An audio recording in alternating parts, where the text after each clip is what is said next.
Hello everyone, online job preparation চ্যানেলের নতুন ভিডিওতে আপনাদের সবাইকে স্বাগত। আজকে আমরা বাংলা সাহিত্যের অন্যতম সাহিত্যিক ও নারী জাগরণের অগ্রদূত রোকেয়া সাখাওয়াত হোসেনের সাহিত্য জীবন নিয়ে আলোচনা করব। তাহলে শুরু করা যাক ভিডিওর মূল পর্ব। রোকেয়া সাখাওয়াত হোসেন 9 ডিসেম্বর 1880 সালে রংপুর জেলার মিঠাপুকুর উপজেলার পায়রাবন্দ গ্রামে জন্মগ্রহণ করেন। তার পিতার নাম জহিরুদ্দিন মোহাম্মদ আবু আলী হায়দার এবং মাতার নাম রাহাতুন্নেসা সাবেরা চৌধুরানী।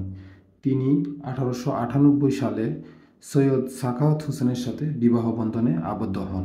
এই মহিষী নারী 9 ডিসেম্বর 1932 সালে মৃত্যুবরণ করেন। এ পর্যায়ে আমরা আলোচনা করব বেগম রোকেয়া সাখাওয়াত কর্তৃক রচিত গ্রন্থসমূহ নিয়ে। বেগম রোকেয়া সাখাওয়াত কর্তৃক রচিত প্রথম প্রবন্ধ গ্রন্থ মতিচুর, যার প্রথম খণ্ড প্রকাশিত হয় 1904 সালে এবং দ্বিতীয় খণ্ড প্রকাশিত হয় 1922 সালে। এই গ্রন্থটিতে নারীদের সম অধিকার প্রতিষ্ঠার আহ্বান জানানো হয়েছে। অবরোধবাসিনী লেখিকার একটি শ্রেষ্ঠ রচনা, যা প্রকাশিত হয় 1931 সালে। এই গ্রন্থে পর্দা নির্ভর হাস্যরসাত্মক বিষয় নিয়ে আলোচনা করা হয়েছে।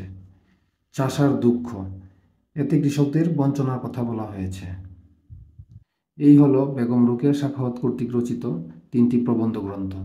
লেখিকা রচিত 2টি উপন্যাস হল সুলতানার স্বপ্ন এবং পদ্মরাগ।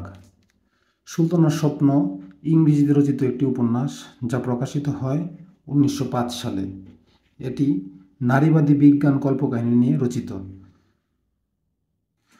বেগম রোকেয়া সাখাওয়াত কর্তৃক রচিত দ্বিতীয় উপন্যাস পদ্মরাগ, যা প্রকাশিত হয় 1924 সালে। এই গ্রন্থে এক মুক্ত নারী জীবনের চিত্র তুলে ধরা হয়েছে। এ পর্যায়ে এই মহিষী নারী সম্পর্কিত কিছু গুরুত্বপূর্ণ তথ্য উপস্থাপন করব। সাহিত্যিক হিসেবে বেগম রোকেয়া সাখাওয়াতের আত্মপ্রকাশ ঘটে 1902 সালে। কলকাতা হতে প্রকাশিত নবপ্রভা পত্রিকায় পিপাসা নামক একটি বাংলা গ্রন্থে তার সাহিত্যযাত্রা শুরু হয়। সাহিত্য চর্চার সূত্রপাত হয় স্বামীর অনুপ্রেরণায়। তিনি তার লেখা প্রকাশ করতেন মিসেস আর.এস. হোসেন নামে।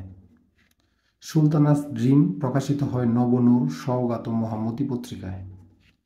তিনি 1909 সালে ভাগলপুরে সাখাওয়াত মেমোরিয়াল গার্লস স্কুল প্রতিষ্ঠা করেন। বেগম রোকেয়া দিবস পালিত হয় 9 ডিসেম্বর। বেগম রোকেয়া সাখাওয়াতের স্মরণে রয়েছে রোকেয়া পদক ও রোকেয়া চেয়ার। 2004 সালে বিবিসি বাংলার জরিপে সর্বকালের সর্বশ্রেষ্ঠ বাঙালি জরিপে ষষ্ঠ হয়েছেন। বেগম রোকেয়া সাখাওয়াতকে বলা হয় নারী জাগরণের অগ্রদূত। এই হলো আমাদের আজকের বিষয়গুলো নিয়ে সংক্ষিপ্ত আলোচনা। দেখা হবে পরবর্তী ভিডিওতে। সে পর্যন্ত সবাই ভালো থাকবেন, সুস্থ থাকবেন। ধন্যবাদ।